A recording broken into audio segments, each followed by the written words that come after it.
بسم اللہ الرحمن الرحیم۔ السلام علیکم خواتین و حضرات۔ قرآن فہمی کے سلسلہ سوالات اور جوابات کے ساتھ میں اور میرے ساتھ علی اصغر صاحب حاضر ہیں، اور آج کا جو ہمارا موضوع ہے وہ ہے شکر اور کفر۔ تو میں جناب علی اصغر صاحب سے درخواست کروں گا کہ قرآن کریم کی روشنی میں ہمیں شکر کی ایک جو زبانی کلامی صورت ہے لیکن خاص طور پہ جو عملی صورت ہے اس کی وضاحت فرما دیں، اور دوسرا کفر، یہ لفظ ہمارے بہت زیادہ استعمال ہوتا ہے لیکن کفر کو جب ہم شکر کے مقابلتاً دیکھتے ہیں تو اس حوالے سے بھی قرآن حکیم کی روشنی میں اس کی وضاحت فرمائیں۔ اعوذ باللہ من الشیطان الرجیم، بسم اللہ الرحمن الرحیم۔ آپ کا سوال شکر اور کفر، یہ دونوں موضوع جب زیر بحث آتے ہیں تو الگ الگ کاؤنٹ کیا جاتا ہے، اور عموماً شکر کا مطلب زبان سے شکر شکر کہنے کو شکر سمجھا جاتا ہے، جبکہ ایسا نہیں ہے۔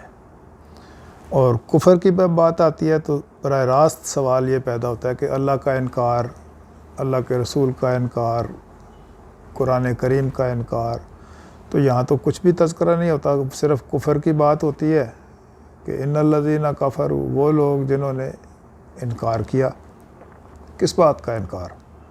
یہ ڈیٹیل نہیں ہے، اور دھیان اللہ کی طرف چلا جاتا ہے۔ تو اس کو تھوڑا سا میں وضاحت کرنا چاہوں گا قرآن کریم کی روشنی میں کہ سورہ البقرہ کی 152ویں آیت ہے 152، اس میں ارشاد باری تعالیٰ ہے فاذکرونی اذکرکم، تم میرا ذکر کرو میں تمہارا ذکر کروں گا۔ اب اس کے ساتھ ہی جڑواں کہا گیا واشکروا لی ولا تکفرون، تم میرا شکر کرو اور کفر نہ کرو۔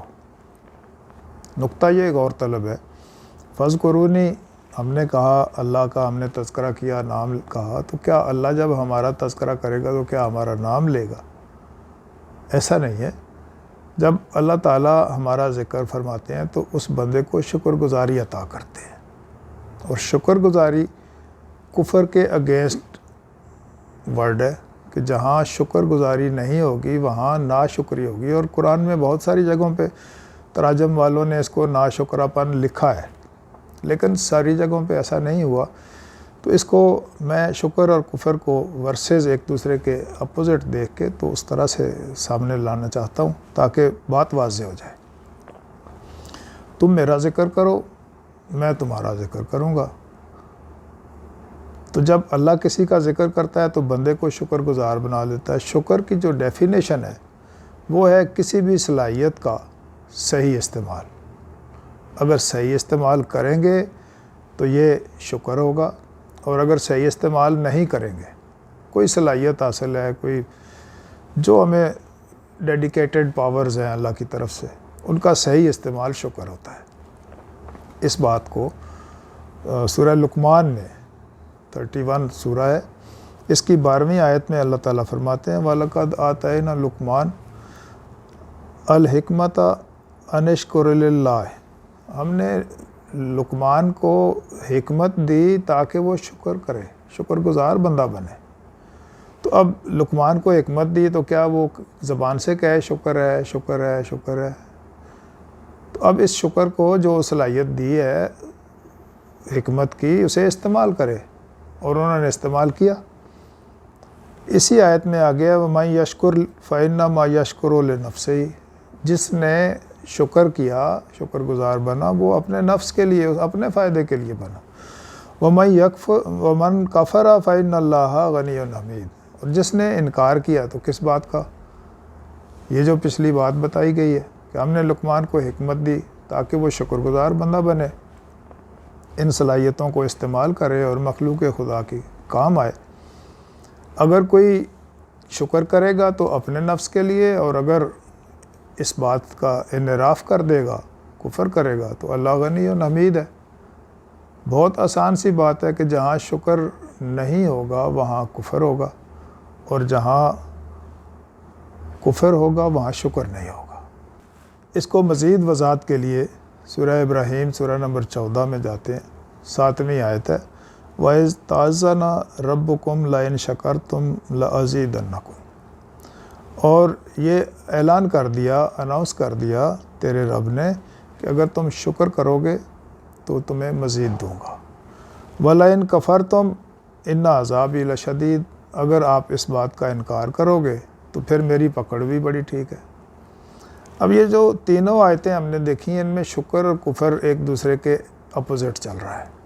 اس اپوزٹ چلنے کو ہم اگر اختیار کر لیں کہ ہماری جو صلاحیت ہمیں حاصل ہے، چاہے وہ علمی ہے، عملی ہے، جو بھی ہمارا کوئی مقام مرتبہ ہے، جو کچھ بھی ہمیں حاصل ہے وہ اللہ کا دیا ہے، اور اس کو ہم اللہ کے اور اللہ کے رسول کے احکامات کے مطابق استعمال کریں گے تو شکر گزار بندے ہوں گے، اور شکر گزاری جہاں موجود ہوگی وہاں کفر نہیں ہوگا۔ تو عام طور سے جب کفر کی بات آتی ہے تو ہم یہ سمجھتے ہیں کہ جن لوگوں نے کلمہ نہیں پڑھا، جنہوں نے کچھ اور کیا، دوسرے ملکوں میں رہتے ہیں، فلاں والے کافر ہیں، تو کسی بھی جگہ کوئی بھی شخص دنیا میں اپنے آپ کو کافر نہیں کہتا۔ تو جب کافر نہیں کہتا تو پھر کافر کون ہوا؟ جو بھی کوئی ناشکرہ ہے وہ اپنے آپ کو اس اینگل پہ دیکھ سکتا ہے۔ اللہ تعالیٰ ہمیں اپنے شکر گزار بندوں میں شامل رکھیں اور اس کے لیے ہماری دعا کو قبول فرمائیں۔ بہت شکریہ، اللہ آپ کو جزائے خیر دے۔ اور مجھے جس طریقے سے شکر کی اور کفر کی سمجھ آئی وہ میں چاہتا ہوں مختصر لفظوں میں رپیٹ بھی کر دیتا ہوں، تاکہ اگر میں غلط ہوں تو کائنڈلی مجھے ٹھیک بھی کر دیجیے گا، کہ شکر سے مراد اپنی صلاحیتوں کا درست استعمال کرنا ہے، اور کفر چونکہ اس کا اپوزٹ ہے، اس کا مطلب اپنی صلاحیتوں کو غلط طریقے سے استعمال کرنا۔ ونس اگین بہت شکریہ۔ اللہ تعالیٰ ہم سب کے علم میں اضافہ کرے، ہم سب کو قرآن کریم کو صحیح ایک پرسپیکٹیو میں سمجھنے کی اور اس پہ نبی پاک صلی اللہ علیہ وآلہ وسلم کے طریقوں کے مطابق عمل کرنے کی توفیق عطا فرمائے۔ السلام علیکم خواتین و حضرات۔